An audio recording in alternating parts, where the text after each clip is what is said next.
రవాణా పరంగా ఒక అమరావతి రాజధాని నగరానికే కాదు, ఆర్థికాభివృద్ధి విషయంలో 5 జిల్లాల యొక్క దిశ మార్చేటువంటి అమరావతి ఔటర్ రింగ్ రోడ్ నిర్మాణ పనుల్లో మాత్రం పనులు చకచకా ముందుకు వెళ్తున్నాయి. కేంద్ర ప్రభుత్వం ఎంతో ప్రతిష్టాత్మకంగా నిర్మించినటువంటి ఈ ఔటర్ రింగ్ రోడ్డు దాదాపు 25,000 కోట్ల రూపాయల వ్యయంతో 6 వరుసల ఎక్స్ప్రెస్ హైవే నిర్మాణ పనులు చేపట్టిందన్న విషయం మనం తెలుసు.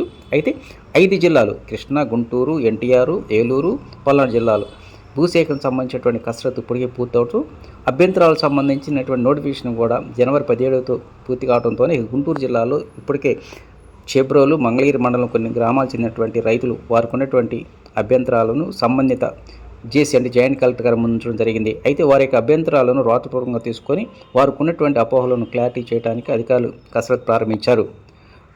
అమరావతి ఔటర్ రింగ్ రోడ్ నిర్మాణ విషయంలో మాత్రం ఎలాంటి అపోహలు తావలేదు అంటున్నారు అధికారులు.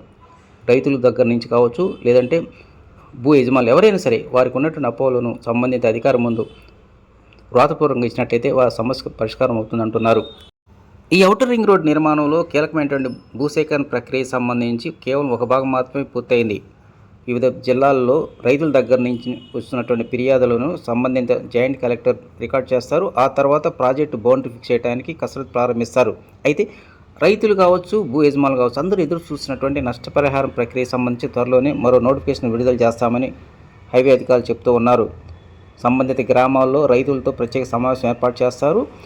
ఈ భూములు ఎంత పోతుందనేటువంటి అంశం మాత్రం కీలకం కాబట్టి సంబంధిత భూ రైతు కావచ్చు, లేదంటే భూ యజమానులు ఎవరైనా సరే వారి సమక్షంలోనే మెజర్మెంట్ ఫిక్స్ చేసి వారి అనుమతితోనే వారి యొక్క సంతకాలు తీసుకొని మాత్రమే ఫీల్డ్లోకి వెళ్ళడం జరుగుతుందని హైవే అధికారులు తెలియజేశారు. ఏదేమైనా ఈ ఔటర్ రింగ్ రోడ్ నిర్మాణం విషయంలో మాత్రం రైతులు కావచ్చు, భూ యజమానులు ఎవరైనా సరే అపోహలు తావలేదని, అందరి సహాయ సహకారాలు అందరి సమక్షంలోనే భూసేకరణ అనేది జరుగుతుందంటున్నారు అధికారులు. ఇక మంగళగిరి మండలం చిన్నకాకాని దగ్గర నుంచి తెనాలి సమీపంలోని నందివెలి వరకు 17.5 కిలోమీటర్ల మేర ఈ హైవేకి సంబంధించినటువంటి రింగ్ రోడ్ నిర్మాణ పనులు చేపడుతున్నారు. దానికి సంబంధించి ఇప్పటికే కాజా, అదేవిధంగా దుగ్గిరాల మండలంలో ఈ ప్రాంతాలకు సంబంధించిన రైతులు కూడా ఈ నష్టపరిహారం, అదేవిధంగా భూసేకరణ ఎలా జరుగుతుంది, ఎంత నష్టపరిహారం ఇస్తారనే అంశంపై మాత్రం ఉత్కంఠతో ఎదురు చూస్తున్నారు. వారికి ఉన్నటువంటి అపోహలు కావచ్చు, వారికి ఉన్న సందేహాలను మాత్రం క్లారిటీ ఇవ్వడానికి రెవెన్యూ అధికారులు సిద్ధంగా ఉన్నారంటున్నారు అధికారులు. వివిధ వర్గాల నుంచి వచ్చినటువంటి కథనాలను రైతులు నమ్మాల్సిన అవసరం లేదంటున్నారు. 140 మీటర్ల వెడల్పుతో 6 వరుసల ఎక్స్ప్రెస్ హైవే నిర్మిస్తామని ఇప్పటికే ప్రకటించిన నేపథ్యంలోనే రైతులకు నష్టం జరగకుండా ఈ నిర్మాణ పనులతో ముందుకు వెళ్తామంటున్నారు అధికారులు.